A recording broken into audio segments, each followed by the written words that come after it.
안녕하셨습니까? 네, 인생 이론 채널의 양희원 교수입니다.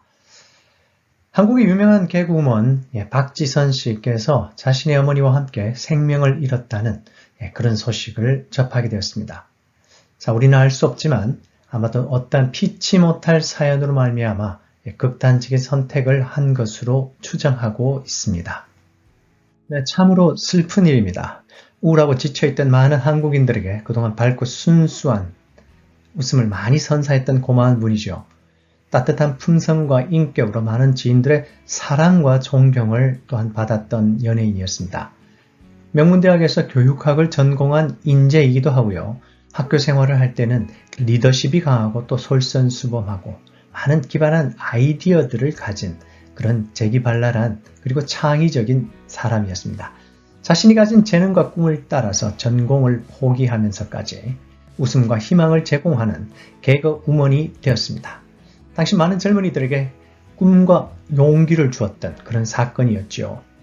그리고 한국의 코미디 분야에서도 최고의 경지에 올랐던 그런 탁월한 분이었습니다. 저뿐만 아니라 저희 온 가족이 다 좋아했던 그런 분입니다. 그분 덕에 우리가 많이 웃었고요. 즐거워했었습니다. 그런 시간들이 생생히 기억이 나는군요. 마치 저의 일가 친척이 목숨을 잃은 것처럼 그런 많은 슬픔과 충격이 다가옵니다.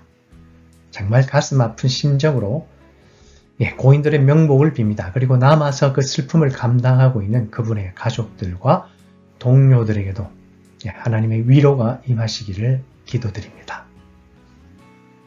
저뿐만 아니라 저희 온 가족이 다 좋아했던 그런 분입니다. 그분 덕에 우리가 많이 웃었고요. 즐거워했었습니다.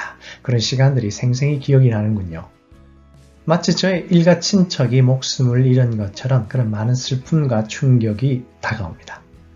정말 가슴 아픈 심정으로 고인들의 명복을 빕니다. 그리고 남아서 그 슬픔을 감당하고 있는 그분의 가족들과 동료들에게도 하나님의 위로가 임하시기를 기도드립니다. 자, 오늘은 이런 박지선 씨의 안타까운 죽음의 소식과 관련해서 스스로 목숨을 포기하는 행동, 즉 자살에 관한 생각들을 조금 나누려고 합니다.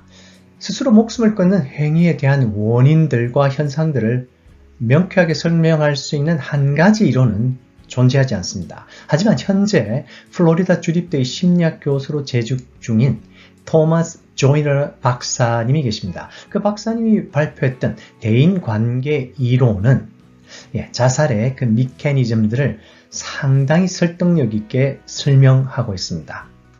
조이너 박사님께서는요, 스스로 목숨을 끊고자 하는 욕구가 발생되는 이유를 두 가지로 설명하고 있습니다. 첫 번째는 좌절된 소속감입니다. 좌절된 소속감. 가족이나 친구나 친지나 각종 사회적 유대관계 속에서 고립된 사람들이 자살을 생각할 확률이 높다고 합니다. 간단히 말하면요, 외롭고 또 고독한 사람들이 자살을 생각하게 된다는 그런 의미입니다. 두 번째로 인식된 부담감입니다.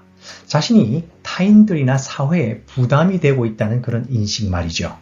자, 이러한 인식을 갖게 되는 가장 대표적인 원인들을 예로 들자면요, 실직하는 것입니다. 또 건강 문제로 오랫동안 투병하는 그런 문제입니다. 우리의 피부에 확 와닿지 않습니까? 자, 이렇게 사느니 차라리 죽는 게 낫겠다 하는 그런 부담감과 생각입니다.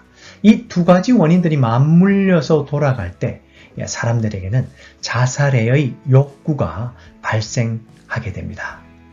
대한민국은요, 스스로 목숨을 끊는 분들이 참으로 많은 비극적인 나라입니다. 어찌 보면 자살은 코로나 팬데믹보다도 훨씬 무서운 현상일 수 있죠. 구체적으로 2019년 한국통계청의 자료에 의하면요, 자살은 한국인들의 전체 사망 원인 가운데 5위를 차지한다고 합니다. 숫자로도 약 14,000명가량이 됩니다. 하루 평균 약 40명, 그리고 매 35분마다 한 사람이 스스로 목숨을 끊는다고 합니다.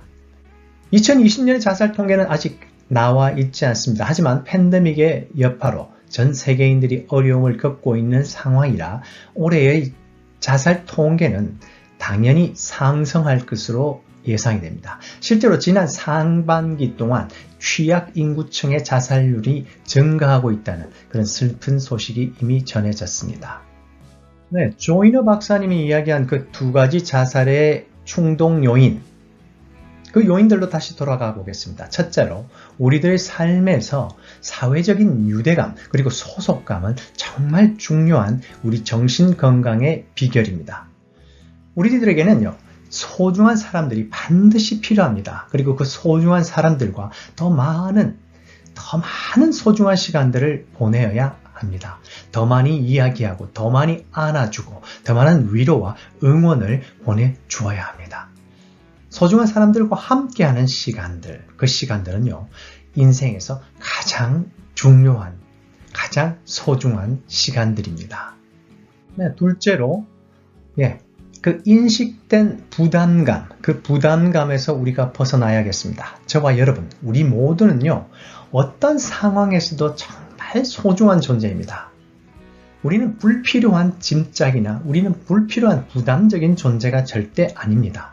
비록 우리가 실직을 하더라도요, 그리고 오래도록 심한 질병에 시달리더라도 말입니다. 우리는 정말 소중한 존재입니다. 여러분의 소중한 분들께 반드시 알려주십시오.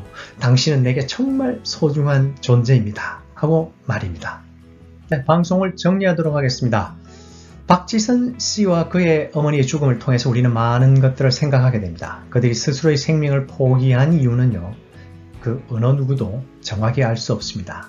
하지만 이러한 슬픈 일들이 더 이상 발생하지 않았으면 좋겠다는 소망과 바람만은 간절합니다. 우리가 살아가고 있는 우리의 이웃 가운데 박지선 씨의 죽음과 같은 그런 비극이 다시는 나오지 않았으면 참 좋겠습니다. 그래도 사는 것이 더 좋구나. 그래도 살길 더 잘했구나. 이렇게 고백하는 우리의 이웃들이 많아지기를 진심으로 바라고 또한 기도합니다. 박지선 씨 수고하셨습니다. 그리고 많이 감사합니다. 인생이론의 양희원 교수였습니다. 안녕히 계십시오.